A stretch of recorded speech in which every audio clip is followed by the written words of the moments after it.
మీకు ప్యానెల్లో పెద్దలకి and ABN ప్రేక్షకులు అందరూ కూడా గుడ్ ఈవినింగ్. అసలు పంచాయతీ కూడా అదే, అసలు ఏం జరిగిందని చెప్పేసి రోడ్లు ఎక్కి అడుగుతారు, ఏ విషయం గురించి అడుగుతారు అనేటటువంటిది బీఆర్ఎస్ పార్టీ ఒక స్పష్టతతోటి జనాలకు వచ్చిందంటే లేదు. నిజంగానే ఇప్పుడు మరి కృష్ణ గారు ప్యానెల్లో మాట్లాడినట్టు అంశాలు లేవనెత్తిన అనుకోండి, అదొక సబ్జెక్ట్ డిస్కషన్. కానీ రోడ్ ఎక్కి వాదిస్తుంది, లేకపోతే రోడ్ ఎక్కి కొట్లాడుతుంది, నినాదాలు ఇస్తుంది వేరు. ఏంటంటే రేవంత్ రెడ్డి గారు మా ప్రభుత్వం ఏదో సికింద్రాబాద్ పేరుని తీసేస్తున్నామని, లేకపోతే చారిత్రాత్మకమైనటువంటి కట్టడాలను ఏదో కూలగొట్టేస్తున్నామని, జిల్లాని నామరూపాలు లేకుండా చేస్తున్నామని, సికింద్రాబాద్ చరిత్రలో ఏడ లేకుండా కాగితాలకి కూడా ఇరేజ్ చేస్తున్నాం అన్న విధంగా ఈరోజు ఏదో రోడ్ ఎక్కేసేసి మా సికింద్రాబాద్ ఏదో జరిగిపోతుంది అని అంటే ఒకసారి మనం చరిత్రలకు కూడా పోవాల్సినటువంటి అవసరం ఉంది కదా సార్. ఎందుకు అనంటే సికింద్రాబాదు నాడైనా నేడైనా భవిష్యత్తులో అయినా కూడా హైదరాబాద్లో ఇంటిగ్రల్ పార్టీ లెక్కనే ఉంది తప్ప సికింద్రాబాద్ సపరేట్ ఎప్పుడైనా ఉందా? ఈరోజు మీరు కొత్తగా వచ్చి మా సికింద్రాబాద్ సెపరేషన్ ఉండొచ్చు కానీ విడదీసి చూడలేం కదా. ఇప్పుడు ఆ రోజు ఎట్లుందో ఈ రోజు అట్లనే ఉంది, రేపు కూడా అట్లనే ఉంటుంది. సికింద్రాబాద్ పేరు మార్చి గిట్ట మనం ఏమైనా చేసినామా, లేకపోతే బీజేపీలో లేక పేర్లు మార్చేస్తామని గిట్ట అంటున్నామా? అది ఇది ఏ అంశం కూడా లేదు కదా. మీరు ఒకసారి గమనించుకుంటే అసలు 1945 నుంచి గిట్ట మనం వస్తే స్వతంత్రం కంటే ముంగటి సంది కూడా మనం వచ్చినప్పుడు సికింద్రాబాద్ అసలు ఏ పరిస్థితికించి మున్సిపాలిటీకించి కార్పొరేషన్కించి ఇది హైదరాబాద్ కార్పొరేషన్కి సంబంధించినటువంటి జిహెచ్ఎంసీ తర్వాత మనం వచ్చినమేమో కానీ హైదరాబాద్ మున్సిపల్ కార్పొరేషన్ దాంట్లో ఇంటిగ్రల్ పార్టీ లెక్కనే సికింద్రాబాద్ ఉండే. అది 1960 నుంచి కూడా తర్వాత మనం 2007 గ్రేటర్ హైదరాబాద్ మున్సిపల్ కార్పొరేషన్ని మనం తీసుకొని వచ్చినప్పుడు కూడా సికింద్రాబాద్ అనేటటువంటిది integral party. Hyderabad municipal corporation అప్పుడు సికింద్రాబాద్ హైదరాబాద్లో integral party, and greater Hyderabad municipal corporation 2007 వచ్చినప్పుడు కూడా సికింద్రాబాద్ హైదరాబాద్లో ఇంటిగ్రల్ పార్టీ. ఈడ సికింద్రాబాద్ సపరేట్ ఒకప్పుడు ఉండే, ఇప్పుడు మీరు వచ్చినాక మార్చిరు అనేటటువంటిది ఏదైనా ఒక్కటి ఉందా నాకు చూపెట్టాలి. పోనీ ఆ ప్రశ్న ఏదైనా లైవ్లో మీరు అడుగురు, మేము చెప్తాం. అసలు ఏమిట్లేం లేకంటే ముంగటనే గతంలో ఎట్లుందో ఇప్పుడు అట్లనే ఉంది, గతంలో ఏ పేరుతో ఉంది ఇప్పుడు అట్లనే ఉంది, గతంలో ఏ చారిత్రాత్మకమైనటువంటి ఘట్టాలు ఉన్నాయో ఈరోజు అవే ఉన్నాయి, గతంలో సికింద్రాబాద్ యొక్క చరిత్ర ఏది ఉందో ఈరోజు కూడా అదే ఉంది.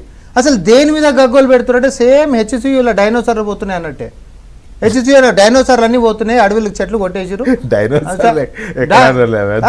వాళ్ళు అదే కదా సార్ పెట్టింది. ఇప్పుడు డైనోసార్లు కూడా పెట్టారు, వాడైతే ఏనుగుకి తొండం వెనకాల పెట్టిండు. సో వాళ్ళకి వెనకాల పెట్టిండు మిస్టేక్ అని మళ్ళీ తర్వాత కరెక్ట్ చేశారు, అది వేరే సంగతి.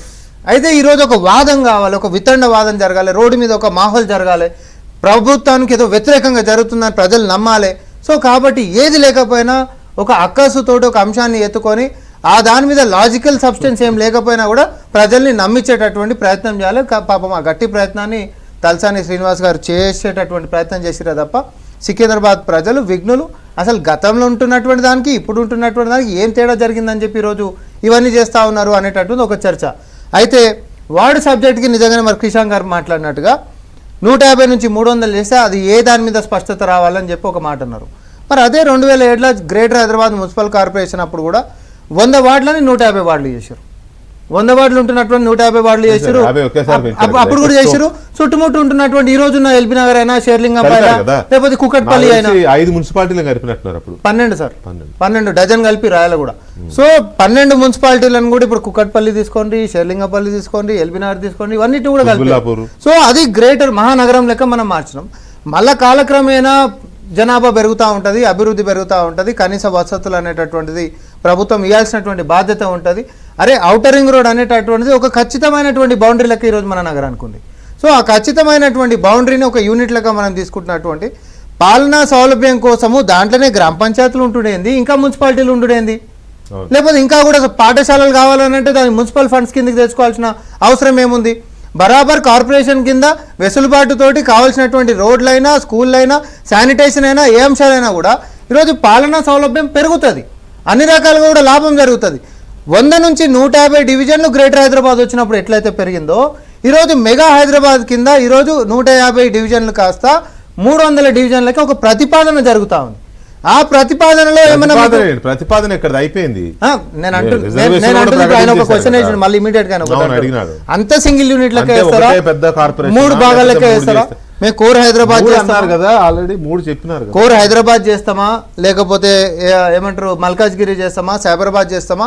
ఇది రానున్నటువంటి కాలంలో మనకి స్పష్టత. 3 చేసే ఉద్దేశంతోనే రాచకొండ పేరు మార్చి మల్కాజ్గిరి పేరుతో పెట్టినారు అని సీఎం గారే అన్నట్టున్నారు ఒకసారి. Malkajgiri corporation, Cyberabad corporation, Hyderabad. ఇప్పుడు మున్సిపాలిటీలు Yes.